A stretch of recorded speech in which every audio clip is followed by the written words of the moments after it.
Okay, you all. So cities have normal functional characteristics. Which of the following are considered necessary attributes of a city? That means it would be something that isn't found in other types of communities that are not urban.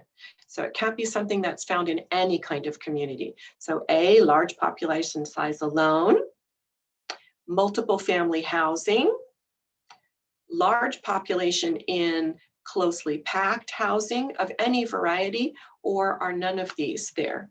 So you all? Okay, see Rudy and Julianne, everybody. Participation in these, even if you're just kind of going with the rest of the group, right, ramps it up and adds it to how well you'll be able to recall it or reaffirm it. Okay, oh, new puppy drama, that's awesome. Yes, yesterday, we've got drama going on in my household with my husband's health. It's not COVID, but he was in the doctor all morning and then came home. And because he was home, then we ended up with the cats competing for his attention all day. It was a nightmare around here of fighting, chasing, meowing, begging, knocking things over, and so forth. Okay. All right, you all. So yes, so here's the thing that is unique to this particular question. Large populations that are not crowded aren't necessarily anything to do with urbanism. Oh, how wonderful. Okay, so multiple family housing. Again, you can have multiple family housing in much smaller communities, right? That we might take a look at something where it seems to be that they're all in a small complex, but that could be other ideas. So it's really the density. That was the one on your handout. So good. Closely packed in density. So you're going to have a lot of people living very close together because remember, it's one of the key things that we looked at already has to do with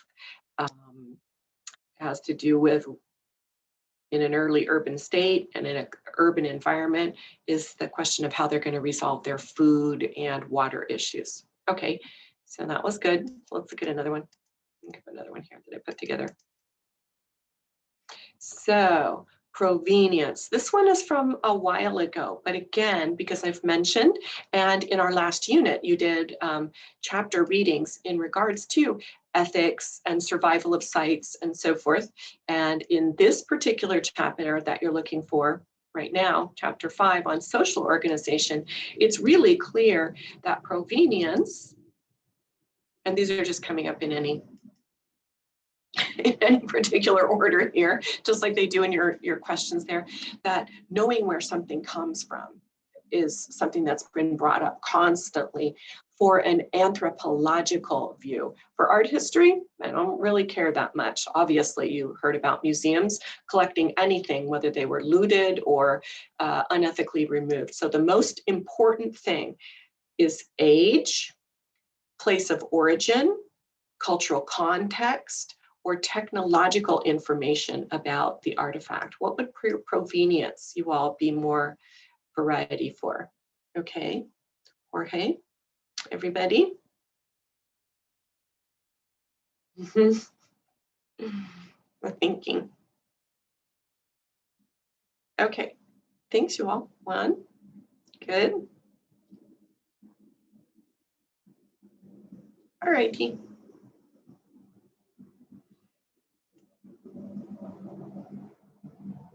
Over here.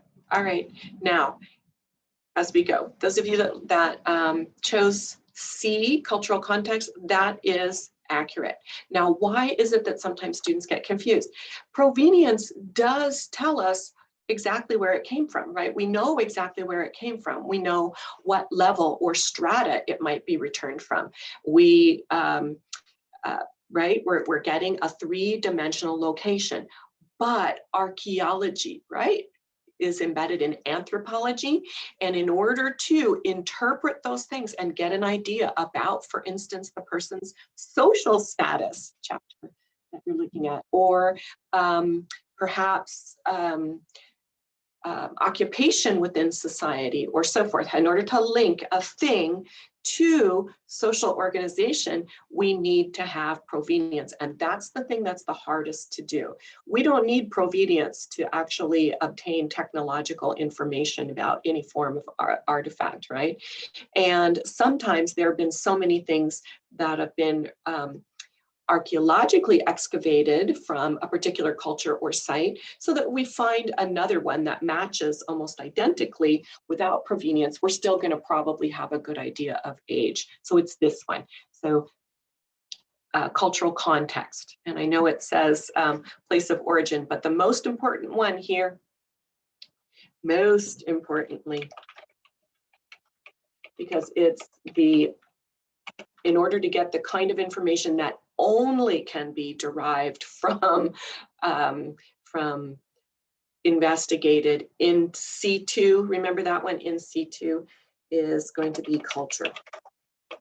So it is accurate that we're getting place of origin.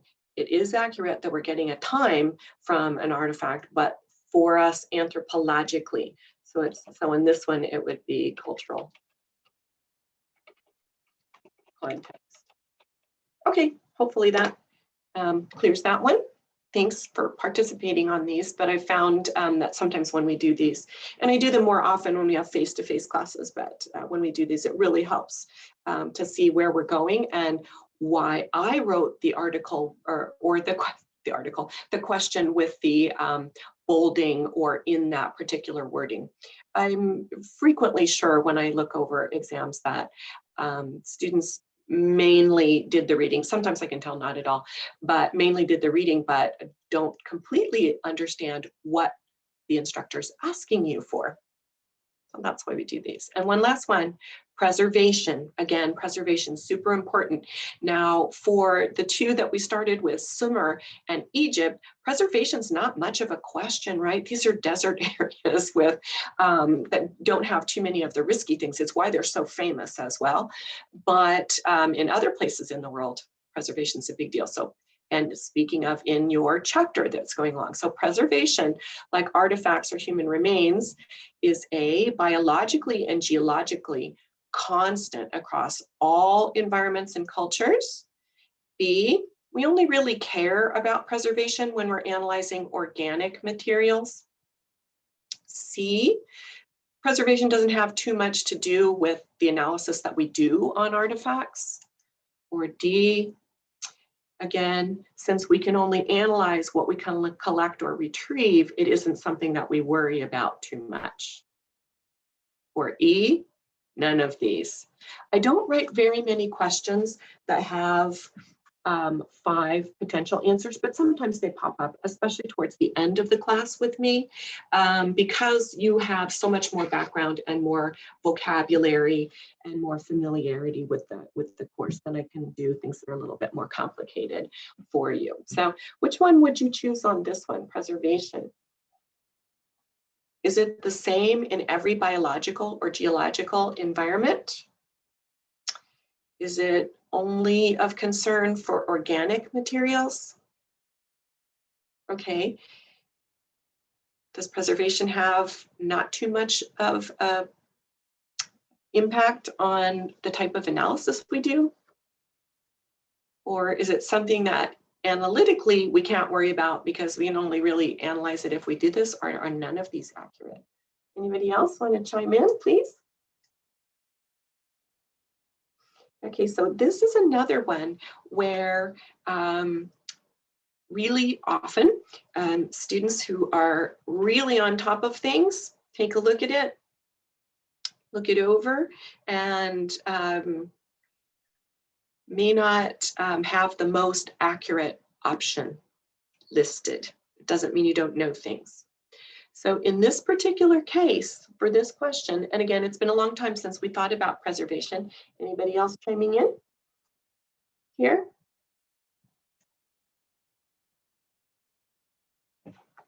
In this particular case, none of these responses are accurate. So, and I'll tell you why. So as a review, this for sure is also in your question pool for your last exam, because again, we're trying to use artifacts and features and so forth in order to figure out more complicated things about how humans interacted, why they built their communities the way they were, what was going on. So for this one, for A, it's a constant worry. We're always thinking about it in every biological or geological context. However, preservation doesn't work exactly the same everywhere. You can get, for instance, dry environments where the soils have more salt, for instance, in them, and others where they don't. So again, not the same things are going to preserve in the same way. Water logging. Some water logging destroys everything, and other water logging preserves everything. Water logging in a bog is really good for organic materials. So for instance, so it isn't exactly the same in every place and time, but I do completely understand why some students would pick this one, because maybe you're thinking that the way that it's written means that we're always worrying about it. But in this particular type of question, it isn't a technically exactly the same thing just because we're looking at a valley or just because we're looking at a desert. Second, it's not only of concern when we're looking at organic materials. It is a big difference, but it also, in terms of other things like metals that we talked about the other day, right? Like copper, certain environments are going to just eat up copper so that all we find is just a little bit of green stain. We don't find actually any of the copper material for that kind of thing. So that one, a little bit different. Of course, nobody was thinking of choosing this one so far, and so preservation has a huge bearing on the type of analysis we have, right? Because some analyses can't be undertaken because there isn't anything preserved or they're not intact enough. And also with certain kinds of organic materials, depending on their context and how they were preserved, it may be, for instance, that it's interacted too much with the materials, and if there's DNA, it's not DNA from the species, it's DNA from other things that are, for instance, in the water. It is true that we only analyze what we can collect or return or retrieve, but that means we're worried about it all the time. We have to think about this, because just because we only found, for instance, ceramics doesn't mean that they didn't make other things. So it's really actually this one, E. None of these is really technically accurate. This is probably the hardest question that I've asked you to work on so far in the class. So this one would be the correct answer. None of these is really particularly specifically accurate in regards to preservation. All right, so let's then go on over. Thanks much. And you can screenshot this or do a couple. Probably you already did that. Do a couple of reminders for yourself so that if you see this one in your mix, then you'll know the answer. Good for you. Thanks for logging in. All right, so let's take a little, this one is embedded in Canvas for you. So we won't take time to do this because this one is there, but it does have a little bit of a view on the really important investigations in the past for taking a look at trying to find high status burials at the early Sumerian city known as Ur. So that means it's in southern Mesopotamia. We're going to go past from this one and take a look at this one. Let's see if I can get this to pull up here. And I'll come back to it. Let's see if we can come back. So yep, doesn't want to run right at the moment. So let's just go through this because I don't want to hover too much, and we'll come back and I can see if I can pull it up from another resource in a couple minutes here. So you have this part with vocabulary. There isn't, we already did Beulah and tokens. We looked at cuneiform. We haven't looked at ziggurat specifically. Tigris and Euphrates, you already know, those are the two major rivers. The reason why the people are there is that they're taking their previously domesticated plants and animals, and they're moving into an area. There were already people there living along the river, but we're moving into an area where they can really enlarge their farming and animal herds because of the constant water that's available there, with human technical intervention to get that water certain places. So here's a quick reminder for you. I'll also put it in chat. Please do look and note in your case studies, what are the main agricultural, I'm gonna just put products here.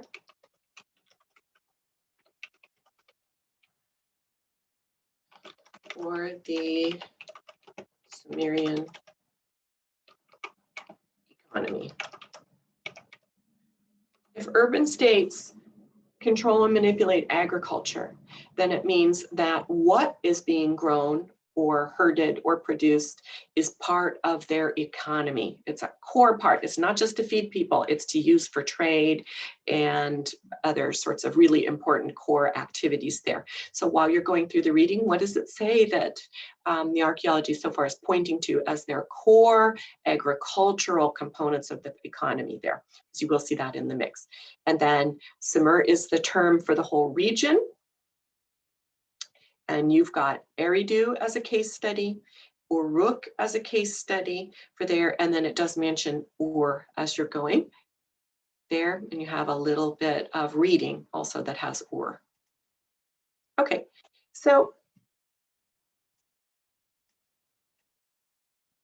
there we go. Just as a little bit of map here, you have something like this. Again, Sumer is southern, so S for the south. So it's going to be in that region here. This is the lower area, so part of the modern day nation of Kuwait, and then where kind of Iraq and Iran come towards the bottom of it.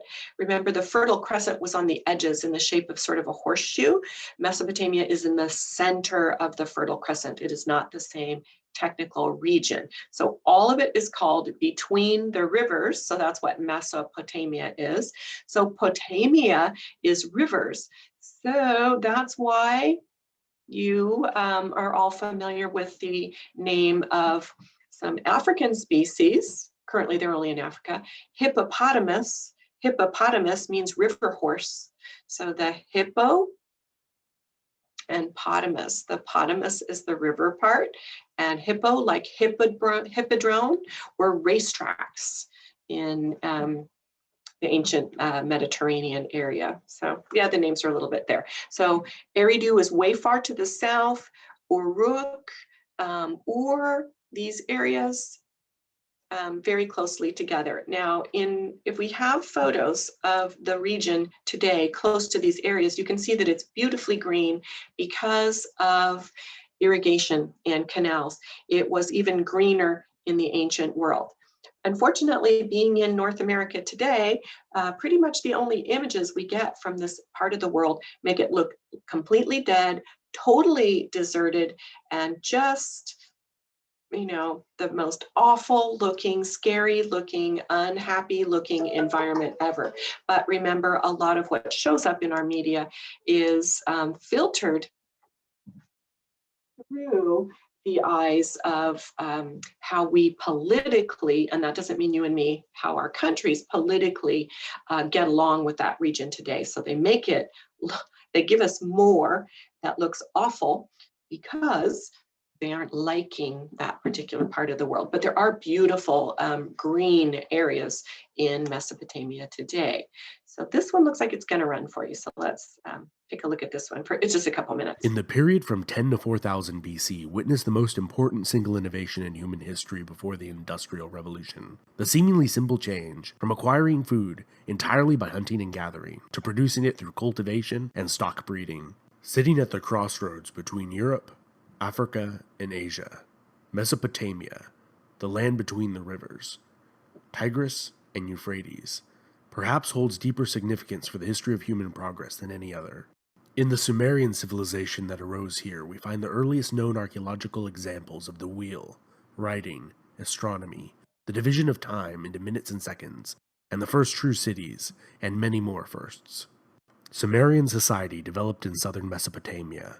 Here, pre-existing Ubaid culture built the foundations of the earliest cities, after successive waves of migration from the Syrian plain, south, and east. Integrated with these city builders, the amalgamation of these peoples formed the Sumerian culture. For the first time, the vast majority of a population was not needed for food production. That enabled them to specialize in law, arts, sciences, and war. The great wealth these rapidly growing cities accumulated stirred the envy of outsiders, as well as each other. Around 4500 BC, the first walled cities began springing up, and soon, all self-respecting cities began sporting formidable walls. Around the middle of the 3rd millennium BC, King Inshakushana of Uruk conquered nearly all the leading Sumerian city-states, proclaiming himself Lord of Sumer and King of all the land.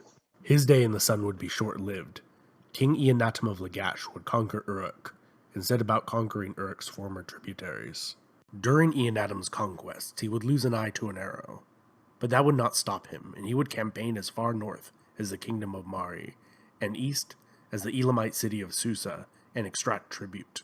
After his death, the city of Kish would quickly gain independence, and Lagash's influence slowly diminished. Approximately 100 years later, in the city of Kish, a cupbearer to the king rose from obscurity, taking the cities of Uruk and Kish. He quickly consolidated Sumer under his rule.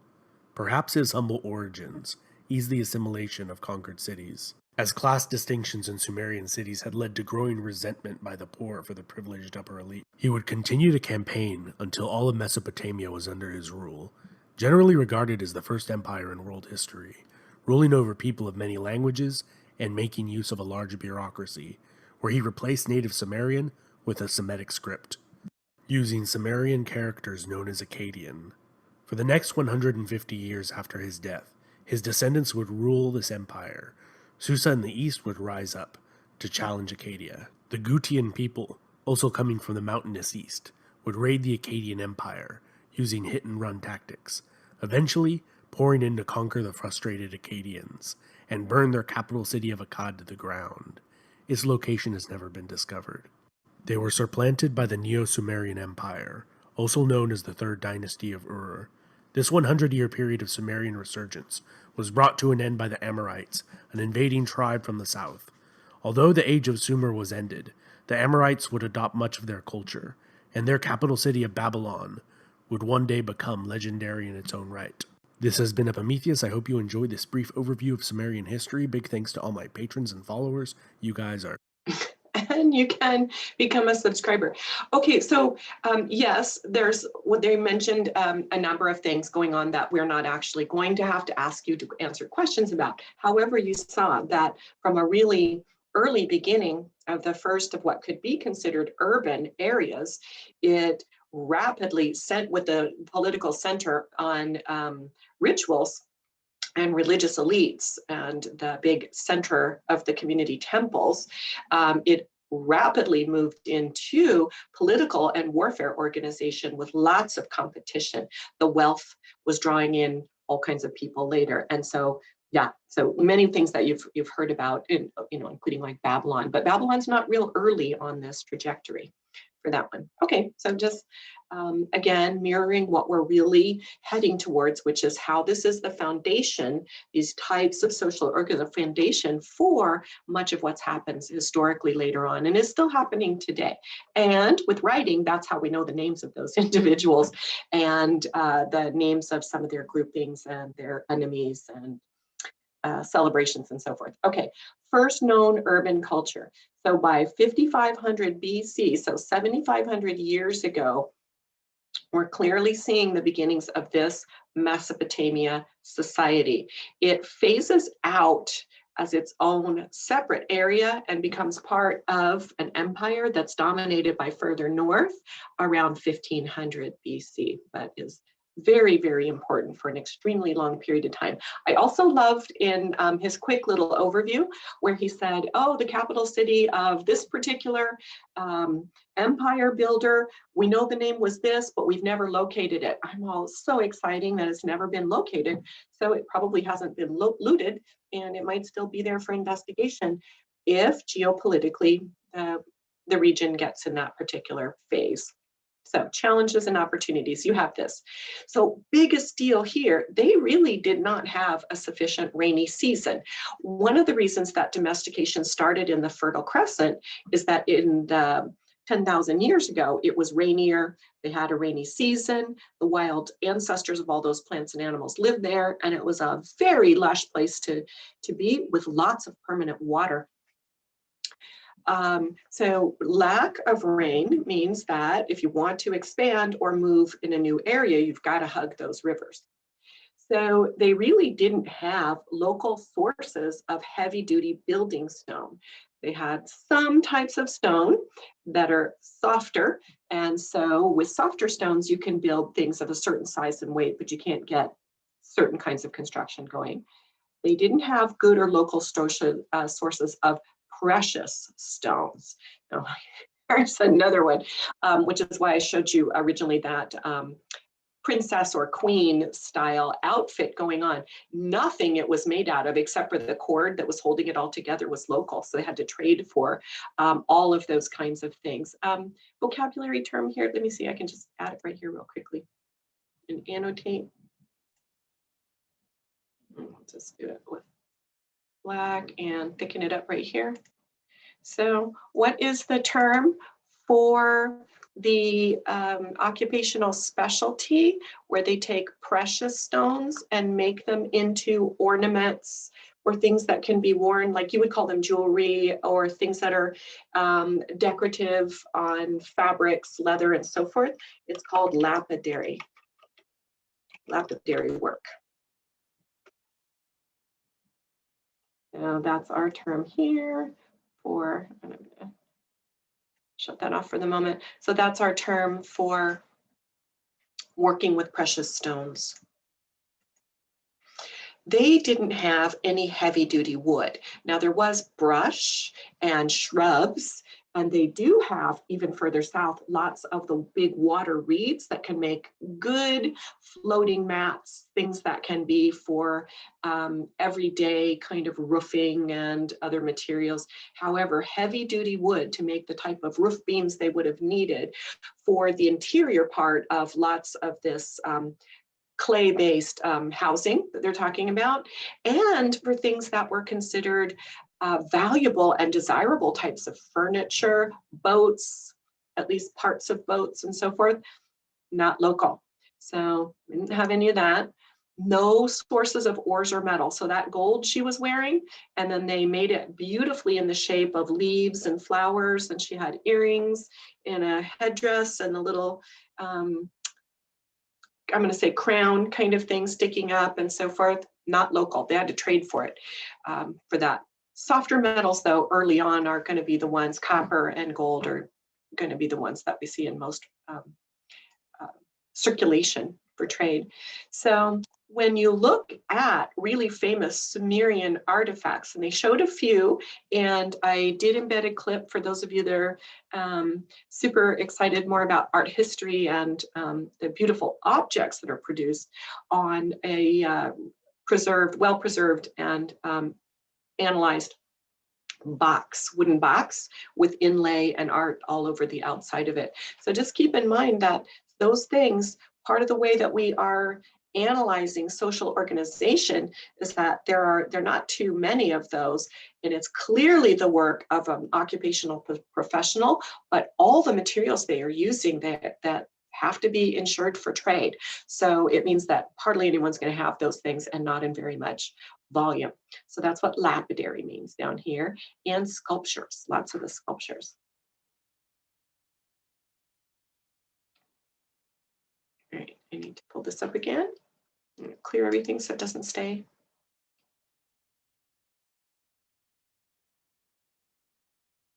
Come on, computer. All right, so what are their advantages? Clay. huge amounts of clay type soils. If you, I know some of you do already know this because you have more of a geography type background academically, or maybe personally in your family. Clay-like soils also hold water up closer to the surface. So if your soils are more like limestone, like the archaeological site behind me, like the Yucatan Peninsula or like Florida and so forth, when it rains, the water goes down into the ground and runs way underground in underground rivers that sort of eventually end up in these regions, end up out in the ocean for that. You can get these sinkholes that go through it because the ground is soft and the water's filtering through. But with clay-like soils, the water comes, it goes down, it doesn't filter down too fast, and it'll sort of pool up and give you a longer period of moisture when it does actually rain. And then the other thing that we already looked at long ago, and you already knew, is that local clay means that ceramics, pottery, that sort of thing can become an important local profession, because not all of your neighbors are going to be in an area where there's abundant local clay. But using ceramics for settled living, whether it's for artistic, whether it's ornamental, whether it's for storing food, oils, liquids, and other kinds of materials, it is an awesome resource for that. So clay, very, very important. We see the same use and need and desire for clay objects in ancient Egypt too, as you're reading through that case study. The soils there are really fertile, but only if you irrigate them. Without the water coming in, then they really don't produce too much. In fact, in Mesopotamia, particularly early on in the southern area, has been something that historically and anthropologically we've wanted to disseminate the ideas and the analysis of this region as best as we can to modern agriculture, because one of the things that contributes to the fall and the de-escalation of growth and support and prosperity in the region is very similar to what we see going on in the central valleys of California today. Over irrigation of these particularly dry environment soils over time releases way too much minerals, think salts and things like that, into the soil. And over time they go from being insanely productive to unable to grow anything on them. And we see this happening in California. We're not managing them particularly well. We're also building on our agricultural soils, but we also have large sections where nothing that's commercially valuable can actually grow in them. We're doing it much faster than the Sumerians did. They lasted much longer with this, but very fertile if they do. Now, so irrigation.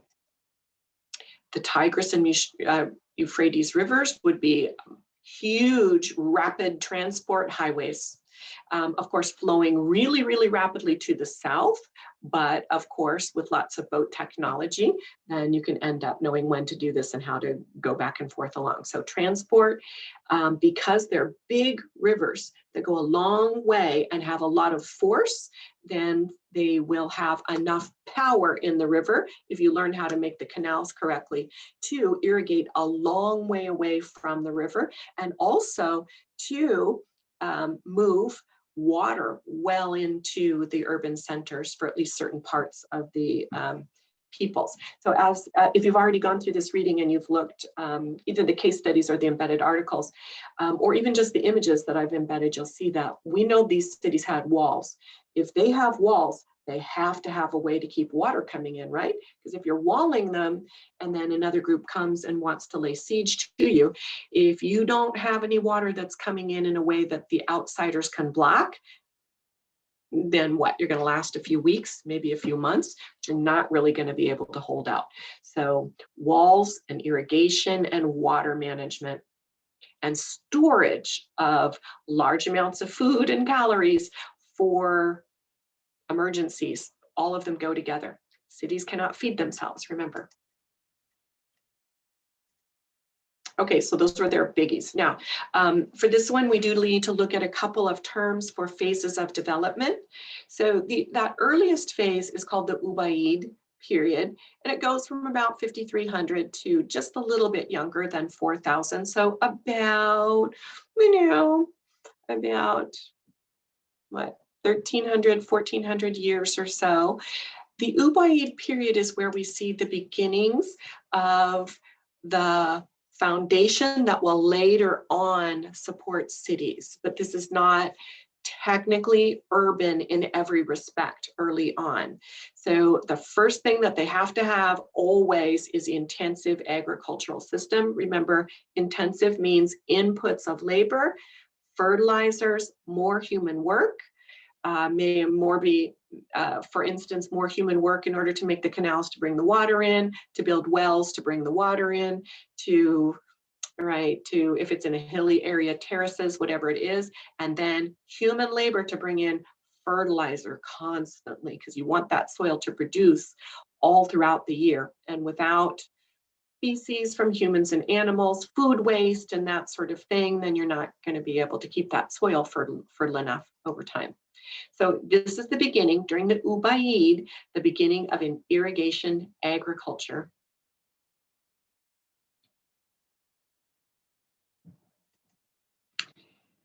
Our first evidence of plows, now plows can be done by just people, but remember they were herding cattle because cattle are an early domesticate here. So they begin to use the cattle to help them break through the crust on the soil and get the water where it needs to be and do weeding and things like that. So maybe the world's earliest plows. The wheel is a lot later. So the wheel doesn't something that we don't see until just about 4,000 BC. So just about the end of the Ubaid period. Now, wheels are something that are discovered in many places in the world. For instance, we do see it in tropical Mesoamerica, like southern Mexico, Guatemala, Belize, Honduras, those areas, but they only use them on toys. And the reason why is it's super tropical, the soils are soft, the ground is lumpy and bumpy, they have volcanic mountain ranges. For practical purposes, it's a lot faster and more reliable to just have people carrying things around. But when you live in a flat environment, if you just remember the big picture that we just looked at a couple moments ago, then the wheel, if you've either got cattle that can pull it, asses, right? Asses doesn't mean idiots. It means a horse-related, donkey-related type of species.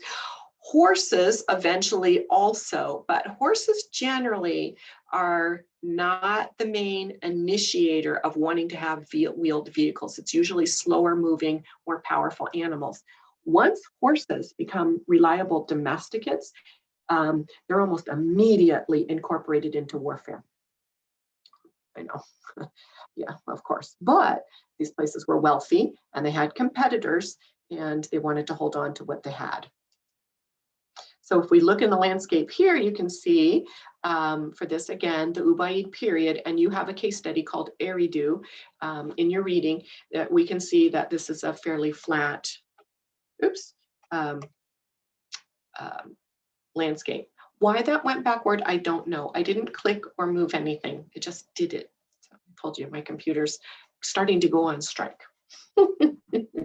Probably like yours is too. Okay, now Eridu is, as far as we know right now, and this might not be correct, but as far as we know right now from the archaeology that happened before almost the full shutdown, was the most important center of the Ubaid period. Now, all Sumerian centers, Eridu, Uruk, Ur, Lagash, there's a few others that you saw on the map, and those, every single one had a patron deity, every single one. So for them, the organization, the origins of central organization, right, authority and power comes from religion. And then those religious temple authorities are then bringing in goods and services from the population and keeping track of them. That's why we see the origins of writing in this world are really bookkeeping, record keeping for things coming in and going in, who the workers are, who they're paying them for, how much they have, where it's going and that sort of thing originally. So it's also, since this is very important and writing is extremely early, we know that Eridu was dedicated to a water god known as Enki.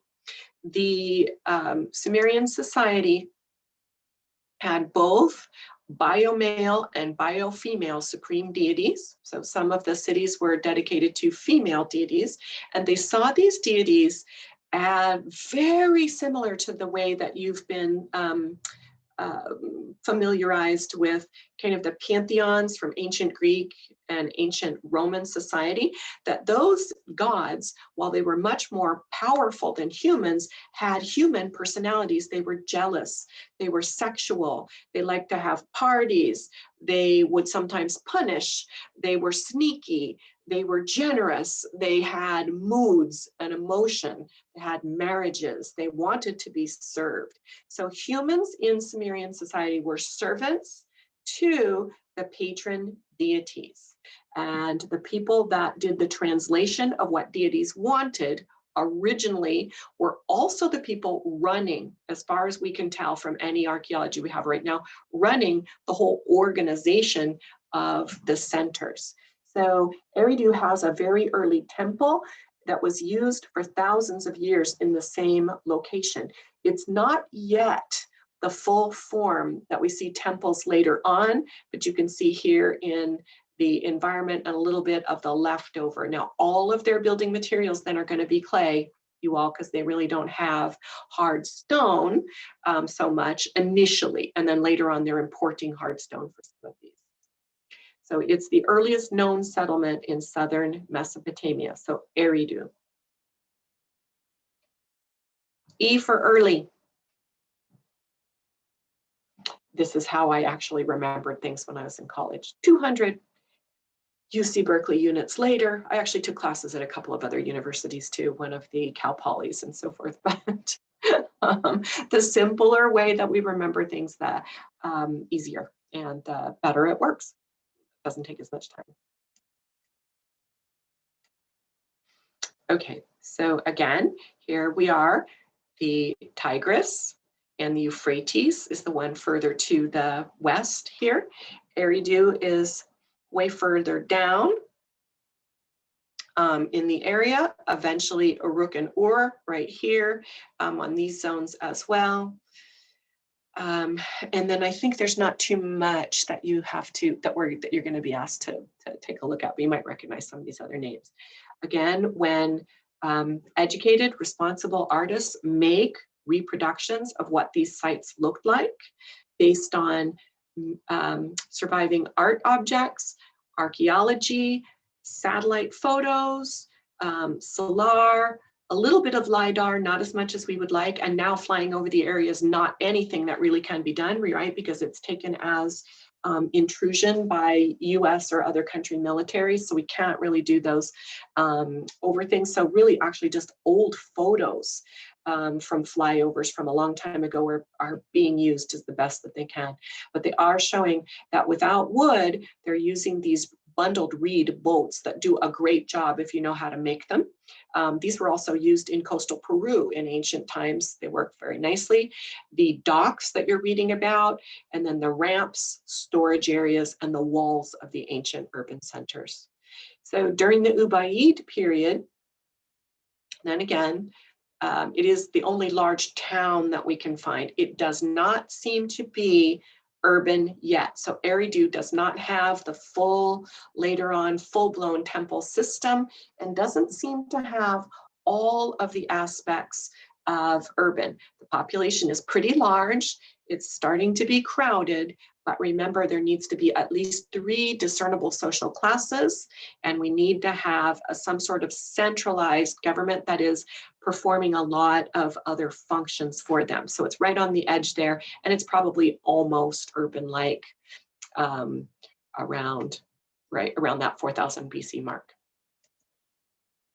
The modern name of Eridu, again, we have to be, well, we don't have to, but it is always going to be better going into the future when everybody around the world is culturally aware. And that just because we might call it something in another language, that it probably also has a local name that might be different. So this is known as tell. Remember, a tell is when we can see one of those bumps from the buildup of buildings and human use there. Tel Abu Shirain, as best as I can pronounce it. And so these cities had ports. Now, if they're not right on the edge of the river, then they're going to have canals that they built that allow these boats to come up and park. All right, next period, the Uruk period. All right, so how can you remember fast in your notes that Ubaid is the earliest of the phases, and the next one has another name? Go back a couple on these.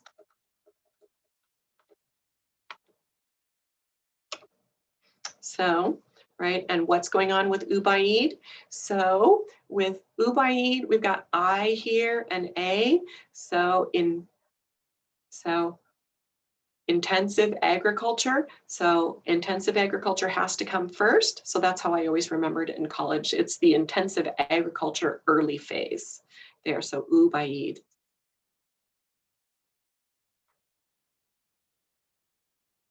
Uruk. Uruk period is urban.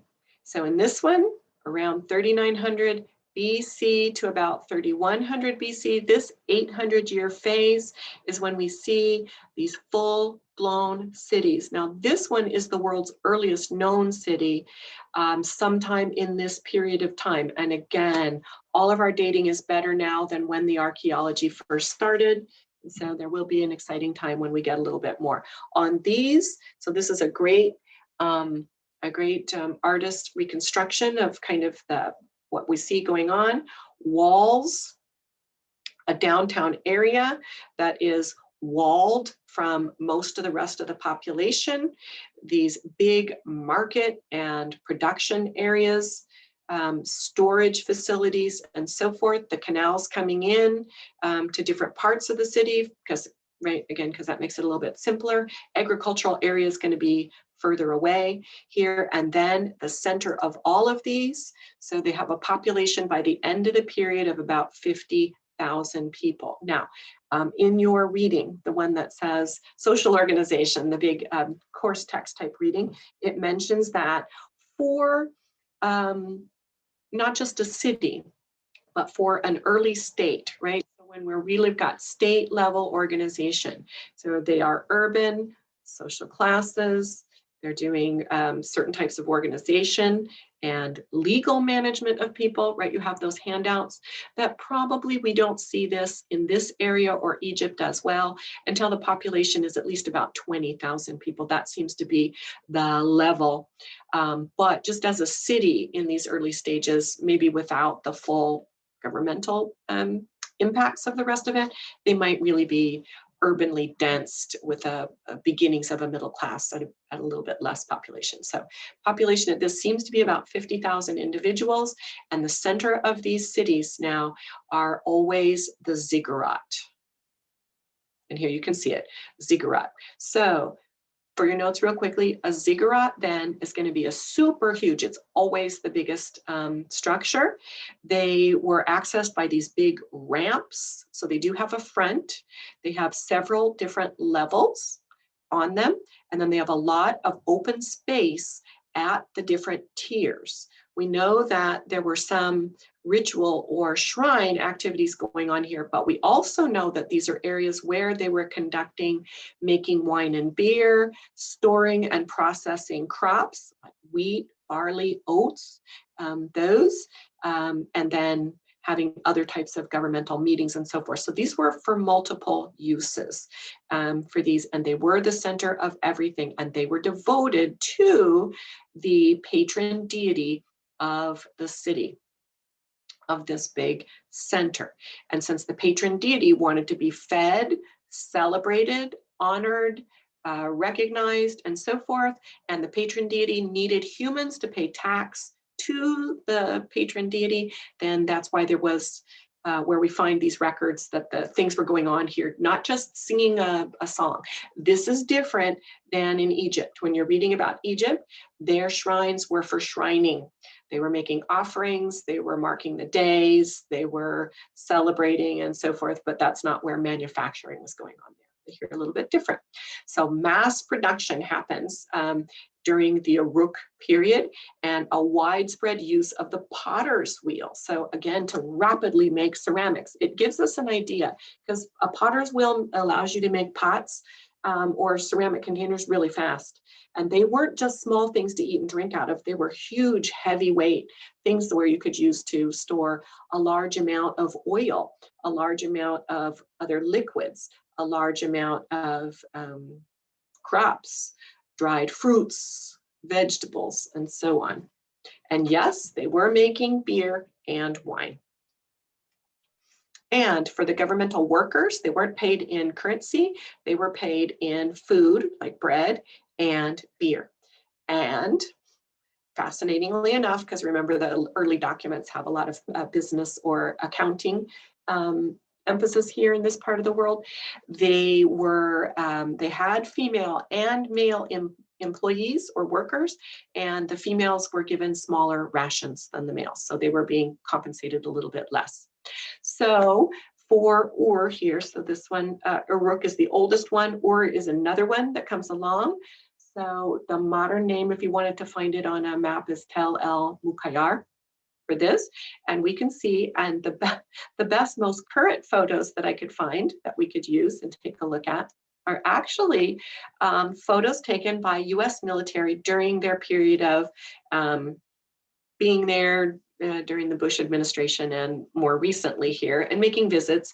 They did participate in protecting some of these archaeological sites and protecting some of the zoos and museums and so forth, but not fast enough, and not enough of them were there to resist all forms of looting for this. But here in the background of the upper image here is the ziggurat. You can see it right in the center here, still pretty well preserved here. These are fired clay bricks. They're doing well in the environment. You can see that it's not easy to see in the far left image here, not easy to see where the walls were for the main center of the city, but they still are partially present. And the more archaeology they do, the more they found the footings or the foundations of lots of other structures here. So you can see these were big, wide stairway ramps, very high walls from the bottom, and then going up so that large numbers of people could come and go off of them. Really impressive. Okay. So again, illustration here, center of city, the main ziggurat. They might have others. So they had neighborhood temples elsewhere, but the big one for the patron was here. They were also then later on in their history writing specific songs and honorary stories and so forth to please those deities. And once they start having political kings, then those kings want the same kind of veneration and so forth as well. So again, this isn't that the river is coming along here. They were digging canals, and then they needed bridges to go across it, and then they had protected gates coming through. And then super densely packed housing. Here's one that's younger than what you're looking at in your case studies, but again, a pretty good image from a flyover, right? Just a general photography. So unfortunately, we can't do too many of the more techie things. And you can see here that in this case, the center neighborhood, the center of the town is where the ziggurat is. And then around the ziggurat, eventually a bigger wall, because there were things to protect and defend in there. There was storage and super elite people. So to keep the mystery going a little bit more, and then very densely packed construction, houses, businesses, marketplaces, storage, all that stuff that we're familiar with. And all these back here, structures. This isn't the natural landscape. Okay. We looked a little bit at cuneiform last time, so I'm going to leave this one be this morning. for you, because we did have time last time to look at the person from the museum talking about creating cuneiform. But you can find some really good little videos online for how this works. So cuneiform clearly present by 3900 BC to 3100 BC. So we're not seeing writing in the Ubaid period. Doesn't mean that they weren't beginning with the experiments of it, because Beulah and tokens are really, really ancient, but we do find the tablets during this period. So again, just review. All the tablets are economic texts or school texts for accounting training, accounting rules. But the precursors had been in development a long time. And the archaeologist, Denise Schmand-Besserat, in the late 1960s, finally recognized the similarity between the tokens and the cuneiform wedge tape type production.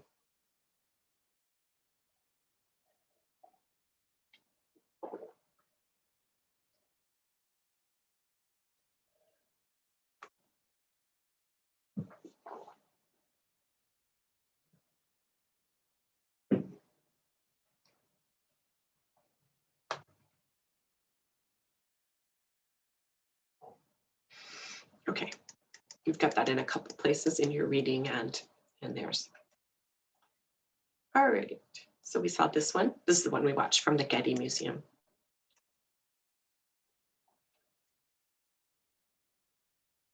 And we've done this. Go through. This is something we didn't talk about before, so this is interesting, and I bet some of you were wondering, when are we going to be able to use computer technology to help us with translating these vast amounts of cuneiform tablets that we looked at last time that haven't even been published and so forth? They're beginning to have computer programs that can analyze the scanned images and then produce a cleaner image, right? The same way that I have a scanner at home that I love, but it's a little bit slow to use, where I can scan books really, really rapidly. It not only makes an image of them, but it turns them into searchable PDF files as long as I tell it what language that the book was written in. So that then I have something that's not just like using a printer to take a photo of something, but actually something that other people can search for, or you can find the right page, or you can get some other things into it. So I know you are familiar with this, and that might be your major or your occupation for some of you as we go on. So you can start to see these printouts of the wedges there for going, and that will help to speed it up. But the scanning of them, continuing to take a look and double check what the computer is writing and so forth. Not quite there yet, but getting close. Now, city-state organization. So here's one last part for this. Eventually, towards the end of the Uruk period, these different cities also started taking over the villages and the agricultural areas that surrounded them and consolidating them under a king, not just a series of ritual or community leaders, but kings who wanted to celebrate themselves.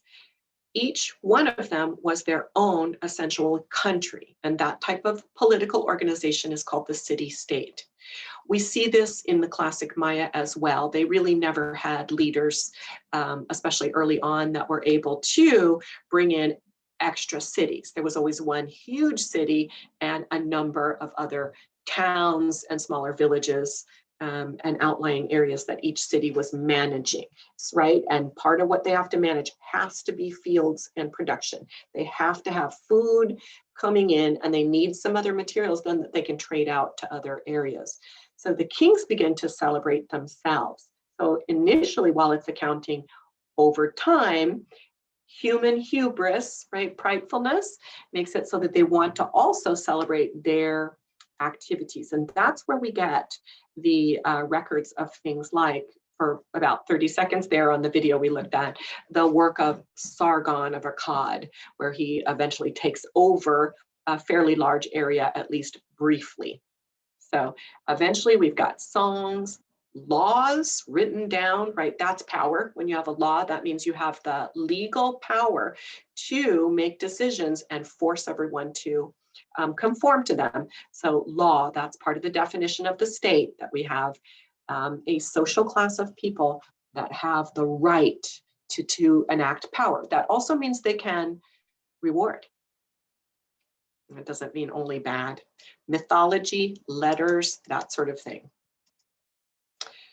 So let's talk a little bit more for Uruk and call it a morning. So it's the ancient name of the city. In the Bible, Uruk was known as Erech, which is just another way of, right, printing out the same sound. But in modern area, it's called Warka. The most famous of the ziggurats is probably the Anu ziggurat, and Anu is another deity there. Like many other places in the world, but not like Egypt, they rebuilt them in the same place. So they had a place, everything grew up so tight around the ziggurat that in order to enlarge it and show more power, prosperity, more worship, more desire for better rewards from your patron deity, they rebuilt it a half a dozen times over about 500 years. And so this is sometimes called the White Temple. So it's about, the bottom platform of it is about 50 feet tall. So Anu was a sky god there. We looked at a different one that was a water deity. So they had lots of different elemental associations. So we do have, and you, a little bit looking at this too in the chapter readings, we do have a way of estimating how much time it would take to build something. But what we don't know, unless we find the cuneiform tablets or Egyptian hieroglyphs, which isn't something that hieroglyphs really write about too much, or something in Chinese literature, which is something that the Chinese would have recorded more recently in Chinese history, is how many people they had working at the same time. So you'll frequently see from the ancient world that they'll say 7,500 person years. So if you had one person, it would take them 7,500 years. If you had 100 people, you would divide this by 100. But if they could get 2,000 people to come to work for an entire calendar year, or just the part of the year where you weren't harvesting in the fields, then it would go faster. So how long exactly it took to finish up, we don't always know. And really, mostly, we don't know. It just depends on how many people and how much prolonged time. Since they were not paying their workers per hour, right? They were just making sure they stayed alive and giving them goods, services, food, whatever it was to compensate them, or the workers were paying their tax in the form of labor. And it's, it can be variable. So we have to keep a mind open for that. We really just don't know how fast it was. After that, we get into what's called a dynastic period. This is also part of your reading. When you have dynasties, it means that hereditary rulers, that power is in a bloodline.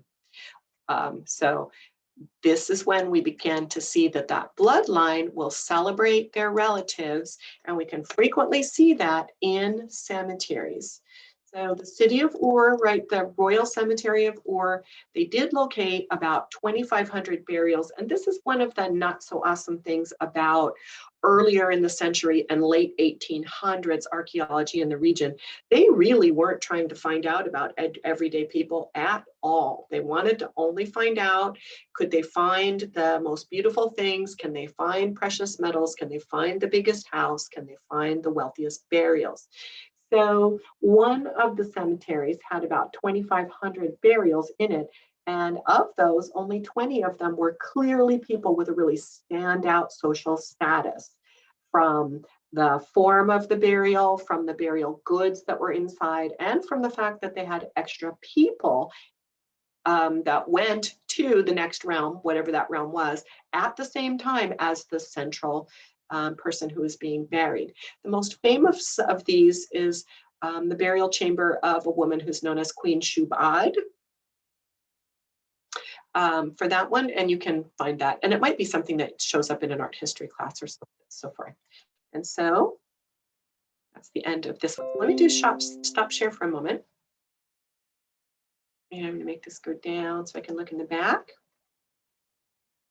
Yeah, let's see if there's anything else. It's not that one.